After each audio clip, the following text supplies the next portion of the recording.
Speech होने के बाद कल वो लोग बीजेपी के लोग सब मिलके हवन करके उस स्टेज का शुद्धिकरण करने का काम किए हैं। इन आरोपों को सुनकर भारत के हर नागरिक का सिर शर्म से झुक जाना चाहिए। अगर सत्ता में बैठी बीजेपी के लोग राज्यसभा में नेता प्रतिपक्ष को, जो पिछले 50 साल से राजनीति में सक्रिय हों, उनको अछूत मानते हैं, न केवल अछूत मानते हैं बल्कि उस खुले मैदान का शुद्धिकरण करते हैं जहां कोई भी भाषण दे सकता है, तो सोचिए ये लोग दलित समुदाय से आने वाले किसी साधारण व्यक्ति के बारे में क्या सोचते होंगे।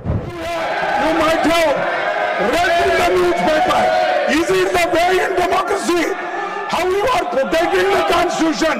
That too, I am a leader of opposition.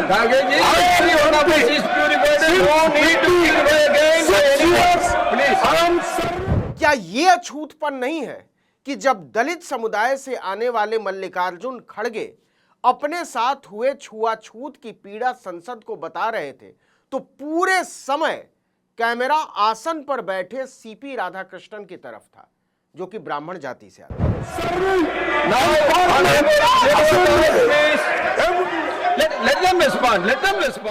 नमस्कार, आदाब, सत श्री अकाल, जय भीम, जोहार। मेरा नाम है नवीन कुमार।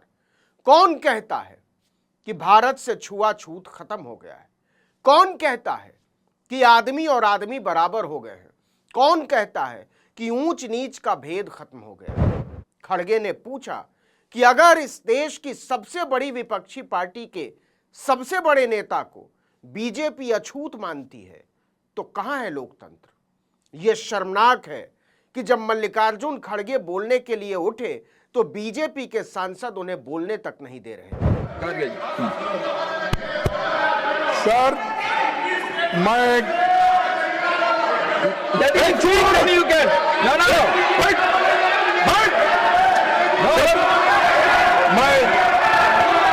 सिर्फ नड्डा साहब के नाम नहीं बोल रहा हूं। नड्डा साहब की बात नहीं है। मैं किसी के बारे में बोलना नहीं चाहता। 84 साल के एक दिग्गज नेता के लिए यह है भारतीय जनता पार्टी के सांसदों की नजरों में इज्जत। लेकिन खड़गे नहीं रुके। जरा मल्लिकार्जुन खड़गे के दर्द को सुनिए और समझिए उनके स्वाभिमान को पहुंचाई गई चोट को। सर, मैं इसको पॉलिटिकल मुद्दा कभी बनाना नहीं चाहता और मैं कभी इस सदन में सालों से यहाँ हूँ और निचला, लेकिन मैं एक शेड्यूल कास्ट हूँ, मैं एक दलित हूँ, मेरे को मदद करो, मेरी रक्षा करो बोल के कभी किसी के सामने गिड़गिड़ाया नहीं। मैं लड़ने की शक्ति है, मैं लड़ता हूँ, लेकिन तुम मुझे अनटचेबिलिटी का ये करके, शुद्धिकरण करके अपमान करते हो।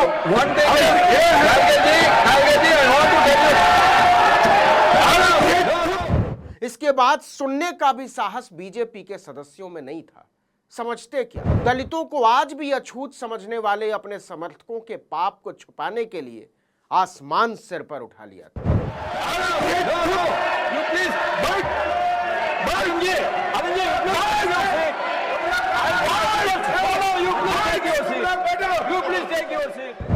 अब समझिए पूरी कहानी। मल्लिकार्जुन खड़गे 8 अगस्त को हल्द्वानी के रामलीला मैदान में कांग्रेस की शंखनाद रैली को संबोधित करने गए थे। इसे उत्तराखंड के 2027 विधानसभा चुनाव के लिए कांग्रेस के अभियान की बड़ी शुरुआत के रूप में पेश किया गया। बहुत ज्यादा तादाद में लोगों ने इसमें हिस्सा भी लिया। खड़गे ने इस रैली में केंद्र और उत्तराखंड की भाजपा सरकार और आरएसएस पर तीखे हमले बोले, लेकिन नीचता रैली खत्म होने के बाद हुई। रैली के बाद कुछ लोग पहुंचते हैं और जिस मंच से मल्लिकार्जुन खड़गे ने भाषण दिया था वहां यज्ञ हवन करने लगते हैं, गंगा जल छिड़कते हैं और उसका शुद्धिकरण करते हैं। और न केवल शुद्धिकरण करते हैं बल्कि डंके की चोट पर ऐलान करते हैं कि हां, हमने इस जगह का शुद्धिकरण किया है। यहाँ पर एक राजनीतिक कार्यक्रम हुआ जिसमें मंच से ऐसे नारे लगाए गए जो यहाँ नहीं लगाने चाहिए थे, क्योंकि ये एक हिंदू मानवाधिकारों को देखते हुए ये मंच बनाया गया है, सांस्कृतिक मंच है। जिस स्थान पर हम हैं ये हिंदू मानदंडों को देखते हुए हमारे धार्मिक आयोजनों के लिए बनाया हुआ एक मंच है। इस मंच पे इस मंच का उपयोग राजनीतिक कार्यों के लिए करना और फिर उसके बाद मंच पे एक ऐसे व्यक्ति को स्थान देना जो यह कहता हो कि हिंदूवादी संगठन जो है सांप उनसे उसकी तुलना करता है और उनको मुसलमानों से उनको मारने की जो अपील करता है, ऐसे व्यक्ति को यहाँ पे बुलाना, मंच पे स्थान देना, इससे हिंदू आस्था को ठेस पहुँचती है एवं इस स्थान की पवित्रता भंग होती है। मल्लिकार्जुन खड़गे इसी को लेकर अपनी व्यथा सुना रहे थे। उनका दावा है कि उनके दलित होने की वजह से भाजपा के राज में उस मंच का शुद्धिकरण किया गया और ऐसा करने वाले भाजपा के ही लोग थे। जरा ध्यान से सुनिए, इतना बड़ा नेता इस सलूक से कितना दुखी है। बड़े दुख के साथ कहना पड़ता है, मैं हल्द्वानी में पब्लिक स्पीच में रामलीला मैदान में रामलीला स्टेज पर भाषण किया और लाखों लोग वहां पर थे। उस वक्त मैंने किसी समाज का, किसी धर्म का नाम नहीं लिया, सिर्फ मैं लोगों के समस्याओं को वहां पर बताया। लेकिन मेरे स्पीच होने के बाद कल वो लोग, बीजेपी के लोग सब मिलके हवन करके उस स्टेज का शुद्धिकरण करने का काम किए।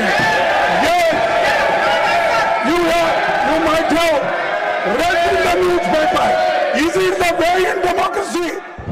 शर्म है, शर्म है, शर्म है। खड़गे ने सीधा पूछा, अगर आप नेता प्रतिपक्ष की बैठने वाली जगह का शुद्धिकरण कर सकते हैं तो आप किसको छोड़ेंगे? How you are protecting the constitution? That too, I am a leader of opposition. I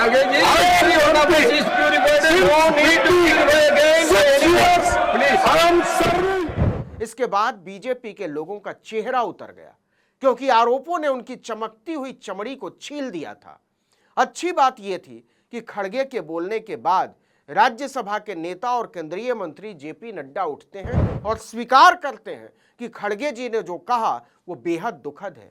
वो ये भी कहते हैं कि यह सिर्फ कांग्रेस के लिए ही नहीं बल्कि हम सभी के लिए दुख की बात है और हम इसकी जांच करवाएंगे। माननीय खड़गे जी ने कहा है, ये सच में बहुत ही दुखदाई विषय है और ये दुखदाई सिर्फ कांग्रेस पार्टी के लिए नहीं, ये दुखदाई हम सब के लिए है।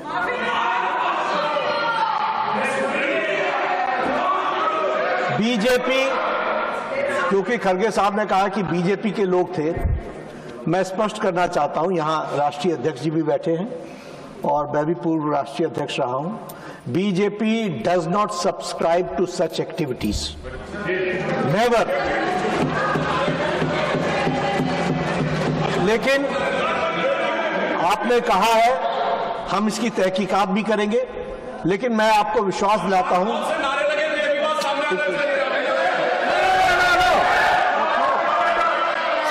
Second, you take your seat.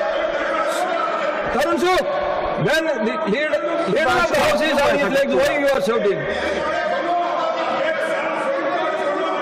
लेकिन जो भी बात हुई है उसकी तहकीकात जरूर होगी। पता नहीं क्या जांच होगी और क्या सजा होगी, क्योंकि उत्तराखंड सरकार का इतिहास इस मामले में बेहद दागदार रहा है। लेकिन खड़गे की मांग बहुत साफ है। हल्द्वानी में जिन लोगों ने मंच का शुद्धिकरण किया उन पर अनटचेबिलिटी एक्ट के तहत केस दर्ज होना चाहिए और उन्हें गिरफ्तार करके जेल भेजा जाना चाहिए।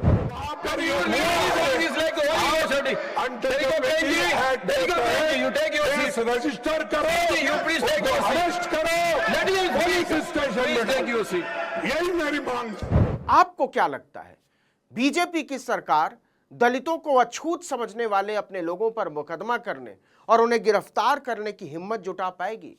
मल्लिकार्जुन खड़गे ने संसद से बाहर निकलकर कहा, ये लोकतंत्र को बर्बाद कर रहे हैं। हमने बताया ये अच्छा नहीं देश के लिए, ये देश को डिवीजन करता है और आजादी के बाद भी अगर बीजेपी के उसूलों पे विश्वास रखने वाले लोग और धर्म के नाम पे अगर शुद्धिकरण करते हैं तो ये देश को बर्बाद करने वाले लोग हैं। दलित ओबीसी के मंदिर में घुस जाने पर तो धोए जाने की खबरें आती ही रहती हैं। फिर खबरें आने लगी कि दलित ओबीसी नेताओं को भी भेदभाव का सामना करना पड़ रहा है, यहां तक कि राष्ट्रपति जैसे सर्वोच्च पद पर बैठे लोगों को भी। अखिलेश यादव ने खुला इल्जाम लगाया कि उनके मुख्यमंत्री निवास छोड़ने के बाद योगी आदित्यनाथ ने उसका गंगा जल से शुद्धिकरण कराया। मंदिर जाने पर भी शुद्धिकरण कराए जाने के आरोप उन्होंने लगाए। अपने संसदीय क्षेत्र में कन्नौज में एक मंदिर में गया था, लेकिन मेरे बाद वो मंदिर गंगा जल से धुलवाया गया था। आप बताइए क्यों धुलवाया? तो सोच लीजिए हम कैसे दौर में जी रहे हैं, कैसे समाज में जी रहे हैं और कैसे देश में जी रहे हैं। ऐसे ही नहीं कहते कि भारत एक कृषि प्रधान देश नहीं है, भारत एक जाति प्रधान देश है और इस देश की सवर्ण जातियां रह रह कर ऐलान करती रहती हैं कि वो छुआछूत को खत्म नहीं होने देंगी, बताती रहेंगी दलितों, आदिवासियों और ओबीसी को उसकी औकात। इस वीडियो में इतना ही, लेकिन अगर आपने आर्टिकल 19 इंडिया को अब तक सब्सक्राइब नहीं किया तो फौरन कर दीजिए, बेल आइकॉन दबाइए, घंटी जैसी आकृति, लाइक कीजिए और कमेंट करके बताइए हमारा वीडियो आपको कैसा लगा। हमारा ट्विटर हैंडल है article19_India और मेरा ट्विटर हैंडल है नवीन जर्नलिस्ट। नमस्कार।